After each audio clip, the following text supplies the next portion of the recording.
A lot to talk about here. This is below expectations. Stephanie Pombo, your reaction? Well, it did reflect the weakness in retail and construction, which I thought might happen.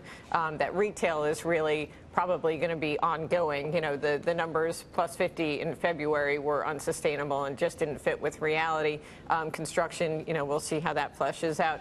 But the headline story here is a weaker headline jobs number and a somewhat stronger average hourly earnings number, which is exactly sort of what we would have expected for the month. Market was improving a bit. We're basically where we were before the number, though, at this point. But with these numbers, John Hilsenrath, you got to get 5 rate hikes off the table at this point, no?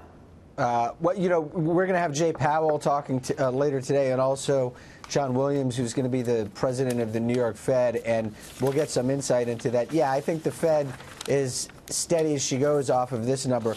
You know, my one-word summary of what we got today was payback. We had a very strong February number, so we got some payback in March. The job market is still, you know, averaging close to 200,000 a month with those 2 months averaged together. So it's pretty good. It's not that disappointing of a number. You wonder how significant the weather was here, Charles. I mean, obviously, the economy creating the fewest number of jobs in 6 months because we saw mild temperatures fading. We saw a lot of snow as well. Yeah, I'm sure that had a lot to do with it. I liked John's word payback because it was a good payback, a bad payback. This feels like that James Brown payback, right? That bad payback. It's a disappointing number. You know, there's some pockets that are manufacturing up 22,000. I love that part. But the non-supervisory hourly wage is only up 2.4%. Like to see that improve.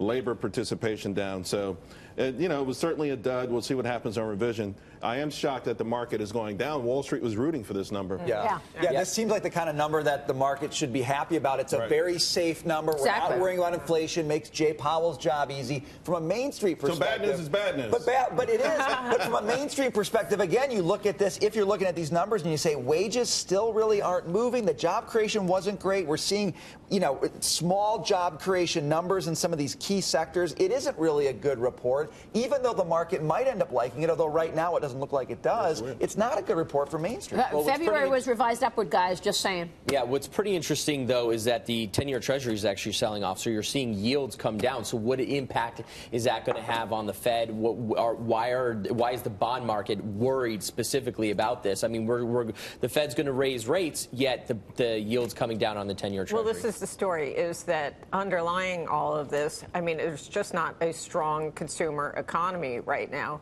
And that's going to be the problem for earnings. If we're not generating the wage growth necessary to absorb higher prices on imported goods and higher health care costs, et cetera, which we're not, because consumers are now borrowing 90 cents for every incremental dollar they spend, which is stunning. That's up from 40 cents of borrowing just 4 years ago. So they're really relying heavily on credit cards and just saving to keep up. And 2.7% on wages is not going to cut it. You would expect this to be better, this report to.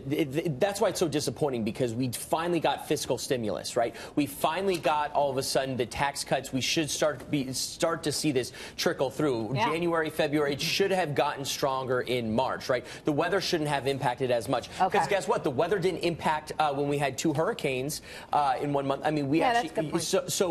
I think this is actually a little troubling to see this to see it as weak as it is, given Which the fact. Is my point. Yeah. It kind of undermines the entire earnings outlook story. I mean, we have a mathematical boost from the tax cut, but the question as to whether that's going to be sustainable, you know, do we have a sustained acceleration in underlying growth in the economy is now kind of being called into question. The consumer is something you've been raising your hand about for a long time.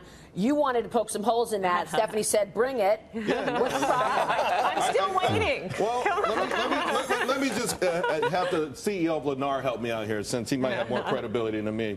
After reporting that amazing number that sent their stock up 10% while the rest of the market was crashing, he said, although interest rates have picked up, unemployment remains low, labor participation rates are increasing, wages have been moving modestly higher, though we think even higher than the data the government captures. And he is very confident. He raised his guidance. That's why the stock is up. Auto sales came in almost at 1 million more of an annual run rate than Wall Street thought.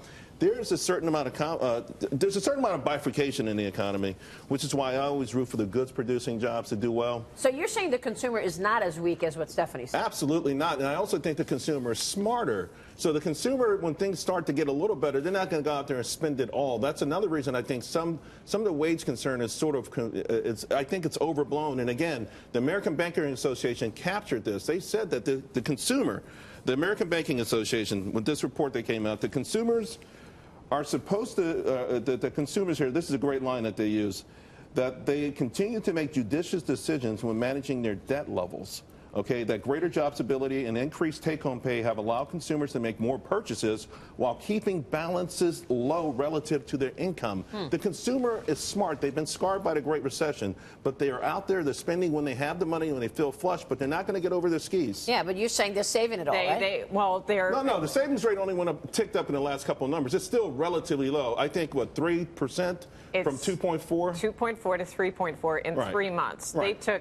They've been building but that's savings. a low number overall. 2.4 to 3.4 in 3 months. In 3 months, which is a huge increase. Plus the credit card stuff. You know, we have $1 trillion in credit card debt. We have $1 trillion in student loan debt. We have $1 trillion in auto loan debt. I mean, these are all record highs. So consumers are borrowing, and they're relying more on credit. And it just now eclipsed highs that were established 10 years ago. So vis-a-vis overall income, and as a percentage of take-home pay, they're extraordinarily low historically. You know, the problem is that the averages don't reflect the true picture, because you have people at the top who have zero debt, all the cash and all the assets, and the people at the bottom who are already spending more than they make every day, and they're, you know, subsidizing that through government transfer payments, credit card borrowing, etc.